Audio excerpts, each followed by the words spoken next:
నేను తీసుకున్నది తక్కువ ఎక్కువ ఇవన్నీ మర్చిపోండి. 175 సీట్లు 175 సీట్లు జనసేన పోటీ చేస్తుంది, 175 సీట్లో భారతీయ జనతా పార్టీ పోటీ చేస్తుంది, 175 సీట్లో తెలుగుదేశం పోటీ చేస్తుంది. ఎందుకంటే ఈసారి జగన్ తాలూకు పార్టీని పక్కన పెట్టకపోతే రాష్ట్రానికి కాదు దేశానికే హాని. అది ఒక్కడి దగ్గర ఇన్ని వేల కోట్ల డబ్బు, ఒక్కడి దగ్గర ఇంత అరాచకం, ఇంత కిరాయి సైన్యం, ఒక్కడి దగ్గర ఇంత అక్రమంగా అధికారం, ఒక్కడి దగ్గర చేరితే ఇంకెవడు బతకలేడు. భీమవరంలో ఇంతమంది పెద్దలు ఉన్నారు, ఎవరు ఒకరు కాదు, ప్రపంచంలో అత్యంత ఎక్కువ ప్రపంచంలోని కుబేర్లంతా ఇక్కడ ఉన్నారు భీమవరంలో.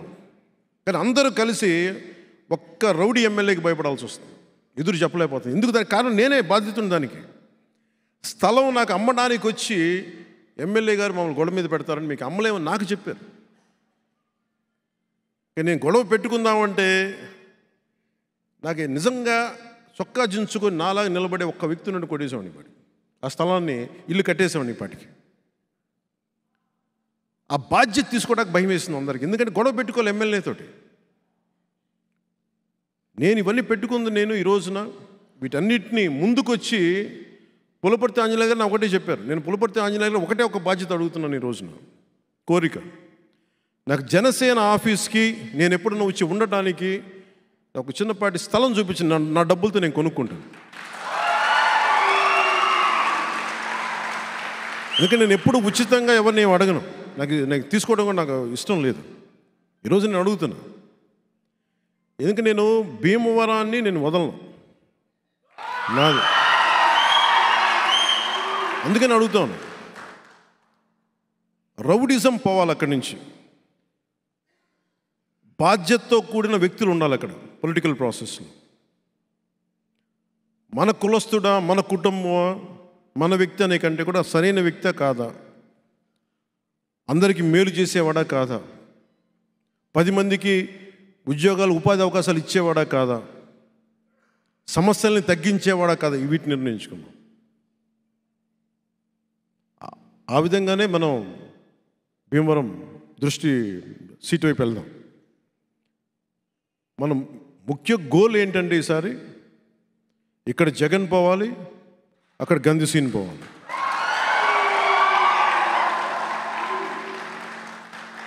ఎందుకంటే వీళ్ళు ఆధారపడ్డ ఈ క్రిమినల్ చెట్టు ఒకటి ఉంది, వేళ్ళు ఉనికిపోయిన ఒక మర్రి చెట్టులాగా వేళ్ళు ఉనికిపోయారు, కూకటి వేళ్ళతో సహా పెకిలించాలి.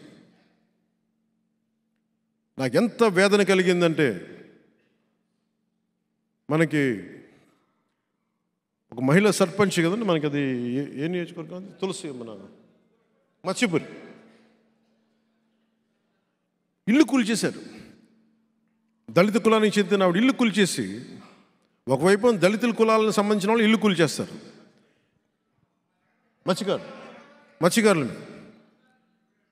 మత్స్యకారులకి మీదేమో మీరే కదమ్మా.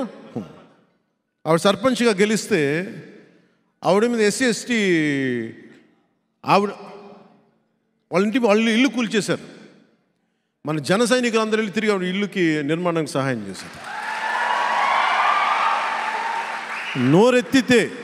నోరెత్తితే దళిత కులానికి సంబంధించిన వాళ్ళ మీదేమో ఏ స్థాయికి వెళ్ళిపోయిందంటే, దళితుల మీద కూడా,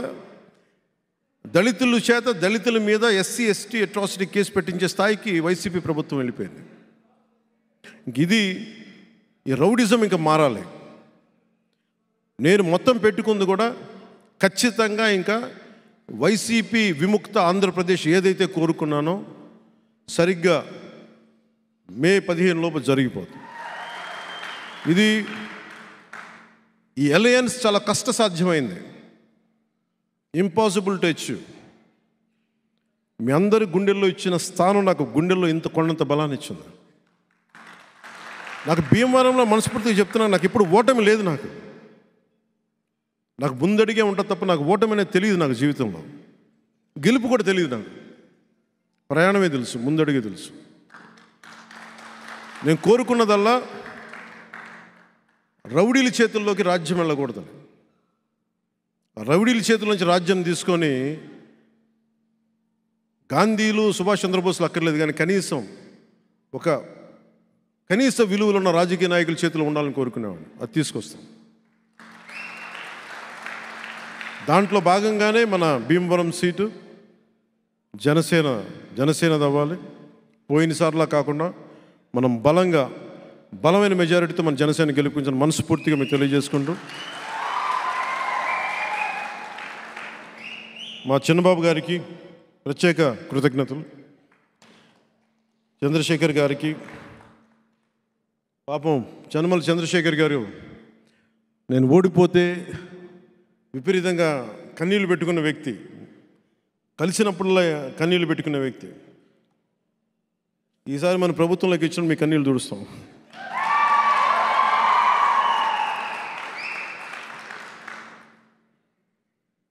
అలా ప్రతి ఒక్కరికి, మీ అందరికీ కూడా ప్రత్యేక ధన్యవాదాలు తెలుపుకుంటూ, మనస్ఫూర్తిగా మీ అందరి ఆశీస్సులు కోరుకుంటూ, లేదు ఇలా అయితే ప్రతి చోట చూస్తుంది, నాకు వదిలేండి అన్నీ.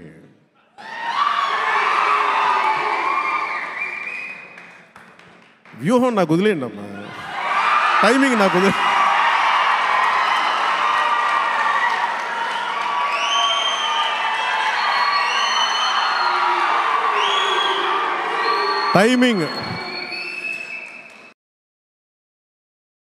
టైమింగ్ అండ్ స్ట్రాటజీ నాకు వదిలేయండి,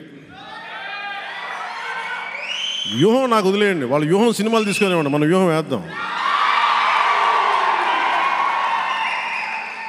సో మనస్ఫూర్తిగా మీకు మంచి బలంగా మీకు అండగా ఉండేలాగా నేను ఎప్పుడు మీకు ఉంటాను మనస్ఫూర్తిగా తెలియజేసుకుంటూ, ఆంధ్రప్రదేశ్ని కాపాడుకునేవాడిని, భీమవరాన్ని కాపాడుకోలేమా? ఆంధ్రప్రదేశ్ని హక్కుని చేర్చుకున్నవాడిని, భీమవరాన్ని గుండెల్లో పెట్టుకోలేమా? సో మనస్ఫూర్తిగా మీ అందరికీ ఇంకో మారు ధన్యవాదాలు తెలుపుకుంటూ మళ్ళీ కలుద్దాం, భీమవరంలో కలుద్దాం.